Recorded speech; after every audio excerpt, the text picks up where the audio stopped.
Bad Boys, Ride or Die. Is it giving us what we want? I don't know.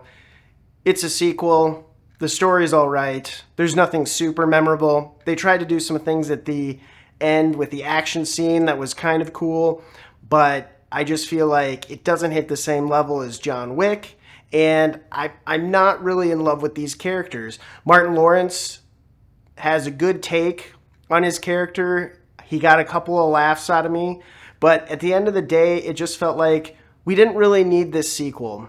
It seems to be pulling in a decent box office haul, but I don't think it's one of those films that is really going to stand the test of time. And of course, we're not going to look back and go, this was a classic. It's been a long time since I've seen the past Bad Boys films, and so I can't really put this in context as far as ranking them, which one's better, which one's worse. But I feel like if you've seen the past films, this is another serving of it, and if you like those films, then this is going to be worth a watch for you. If you don't like those films, or they just weren't really that interesting to you, then I would say this would probably be a skip for you, because there's nothing that this film is bringing to the franchise that really takes it up a level or does anything with it beyond what they've been doing in the past. There's been some talk that they want to always have scripts that help develop these characters, and I just don't think there's anything interesting here going on with the Will Smith character. Martin Lawrence's character is the most interesting character, and he did get a couple of laughs out of me. But beyond that, I just don't feel like this is even a story that we want to keep following.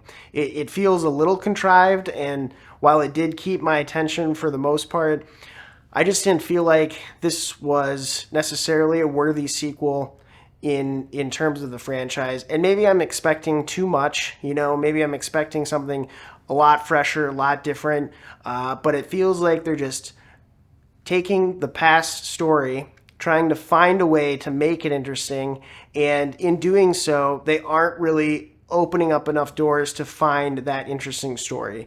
I would be more excited for films like a new iteration of James Bond or Mission Impossible rather than this franchise. I don't quite know why this franchise is hanging on as long as it has, but it does seem like it's gaining some traction at the box office, and so I think revisiting these characters is something people are interested in. But for me, these characters don't really do much. They're not that interesting, and so I would say either watch it at home, skip it, or if you're really desperate and you want something to do, maybe check it out in the theaters. For this franchise, I would actually like to see it go forward with new pairings of different actors. Sometimes you have to film it before you can really see how a duo is going to interact with each other, how they're going to play off each other. And I'd be more interested in seeing that and carry that forward rather than Martin Lawrence and Will Smith. Even though Martin Lawrence does a pretty good job here, the Will Smith character doesn't do anything for me, and he does get a little bit of comeuppance from the Oscar slap, and so that's funny to see here. But I think at the end of the day, this franchise seems like it's out of gas for me, and I'd rather just watch different actors in the same world doing similar things, but trying to get some fresh blood in there.